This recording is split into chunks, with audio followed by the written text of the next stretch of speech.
Hi, magandang araw po sa inyong lahat. Sabado po at alam ko kayo ay nagpapahinga ngayon. Pero bagamat tayo nagpapahinga, tayo magdiskurso muna at ngayon napag-usapan natin, ano bang tingin natin sa lagay ng korupsyon sa administrasyon ni Marcos Jr. at paano ito makukumpara sa perception ng ating taong bayan sa korupsyon sa panahon ni dating Presidente Rodrigo Roa Duterte at ni Noynoy Aquino. Now, alam niyo po, lumabas na ang PAS-Asia Survey.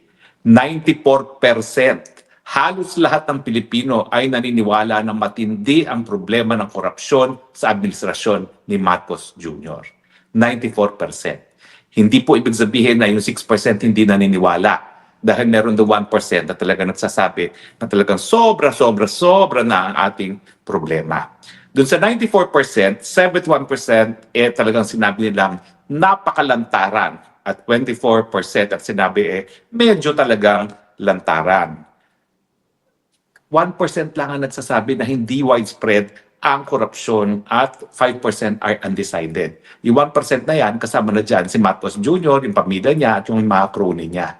Pero wag po kayo magkakamali, 94% ng lahat ng Pilipino ay sinasabi na talamak ang korupsyon, 71% super talamak ang korupsyon.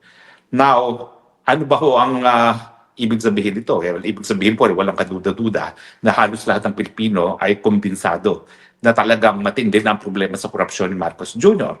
At, pero ito may pag-aasa naman po tayo. Tinanong ang taong bayan, talaga bang kabahagi ng politika ang korupsyon? Abay hati. 41% ang nagsasabi na kabahagi nga yan at 43% ay sinasabing hindi naman dapat kabahagi yan ng normal na politika at ang 17% ay hindi sila desidido either way. Ano po ibig sabihin niyan? Well, talaga pong wala ng Pilipino na naniniwala na malinis pa ang pangangalakad ng gobyerno sa ilalim ni Bangag. In fact, 1% na lang ang naniniwala na hindi problema ang korupsyon. At kasama na nga po dyan si Marcos, yung kanyang 3 anak, at si Lisa Araneta, at yung kanilang mga cronies na nakikinabang sa administrasyon ni Marcos Jr. Now, ikumpira natin ito doon sa perception ng taong bayan. Unfortunately, ang PAS-Asia po ay hindi po sila nagpa-survey doon sa corruption perception ng mga panahon ni Noynoy Aquino at ni Tatay Digong. Pero ang SWS ay merong ganyang survey. Ano ba ho ang nakita ng SWS? Ang SWS hindi po malayo sa findings ng PAS-Asia.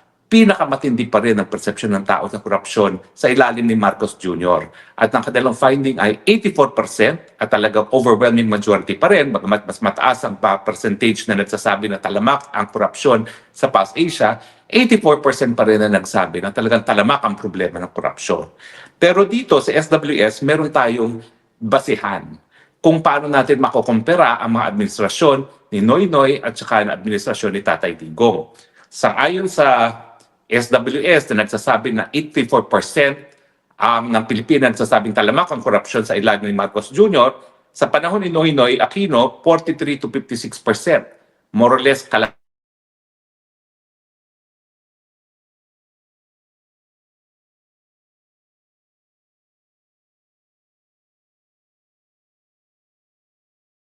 korupsyon.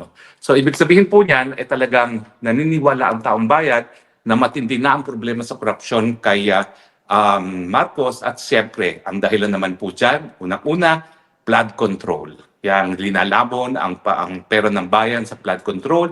Pangalawa, revelasyon na pati si Presidente ang pasimuno ng korupsyon na yon dahil siya naman ang nagpo-propose ng pangtao ng budget at talaga naman pong siya nag-a-approve ng budget at siya rin ang nagtalaga doon sa speaker na naging pasimuno ng lahat ng kakurakutan sa ating pangtao ng budget.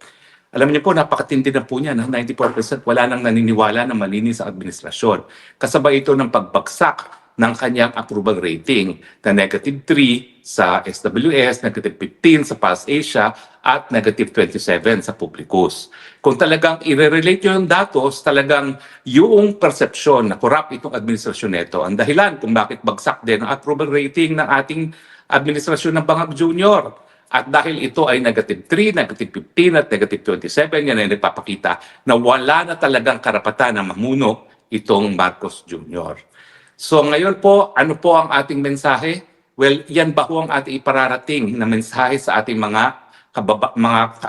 kabataan ngayon na ang new normal ay corrupt dahil 94% ay lahat ng Pilipino ay naniniwala na talamak ang korupsyon sa administrasyon ni Marcos Jr.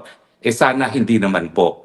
Ang tanging pamamaraan para matigil ang korupsyon, kinakailangan po tanggalin ang kanser sa ating lipunan at yung kanser pong yan, ang pangalan ay Marcos Jr. Wala na pong alternatibo dyan. Hindi na po tayo makakaasa sa mga institusyon para tanggalin na itong korupsyon nito kasi naging kabahagi na ng administrasyon ng Marcos Jr. ang korupsyon. At ako hindi naman nagtataka rito dahil may kinalaman dyan ng genetics. Dahil alam naman natin ng kanyang ama na sa Guinness Book of World Records din na pinakakurap, hindi lang isa sa kundi pinakakurap na administrasyon sa buong daigdig na talaga nagpasasa sa kaban ng bayan para maging isa sa pinakamayaman na tao sa buong mundo, courtesy of Filipino taxpayers. Ang ating mensahe ay talaga matitigil lang po yung sistema ng korupsyon na yan kung tayo magsisimula muli. Let us start with a clean slate. Tanggalin natin ang korap, tanggalin natin ang pinagsibulan at pinagtapusan ng korupsyon. Yan po ang administrasyon ni Marcos Jr. Wala na pong katuda-tuda ha, lahat tayo naniniwala na korap. Anong gagawin natin? Tayo ba'y mag-aantay na lang hanggang mahulog ang mangga, hanggang mawala ang problema, ang cancer sa ating lipunan? O tayo ba, kapag gaya na pag tayo na mayroong cancer, ay pupunta sa doktor at patatanggal ang cancer bago pa ito kumalat? Hindi ko po alam kung pwede pang kumalat ng mas matindi pa itong issue ng korupsyon sa ating bayan. Pero sa tingin ko po, walang katapusan po yan. Hanggang hindi natin matapos ang administrasyon ni Marcos Jr., talagang hindi po titigil ang problema ng korupsyon. So mga kaibigan, nasa sa inyo ang bola. Alam na natin na halos lahat tayo naniniwala, super corrupt itong administrasyon na ito. Ang tanong, anong gagawin ninyo? Talaga bang kami magpapatay-patay na naman at talagang hahayaan ang korupsyon ay maging dahilan kung bakit lantaran ng kahirapan sa Pilipinas? Sa totoo lang po, 6 na trilyon na ang budget natin. Wala nang dahilan para ang Pilipino, kahit sinong Pilipino ay maghirap. Kung yung 6 na trilyon na yan ay ginagamit para sa pagtaas ng antas sa kabuhayan, pagbigay ng pagkain sa nagugutom, tahanan sa mga walang tahanan, damit sa walang damit, kinakailangan po talaga mapabawasan ang hanay na bihirap. Pero habang halos lahat po tayo ngayon ay kumpinsado na talagang korap ang Marcos administration, patuloy po tumataas ang hanay ng mga nagugutom. Meron po tayong tinatawag doon sa statistics na direct correlation. Yung level ng korupsyon at paghihirap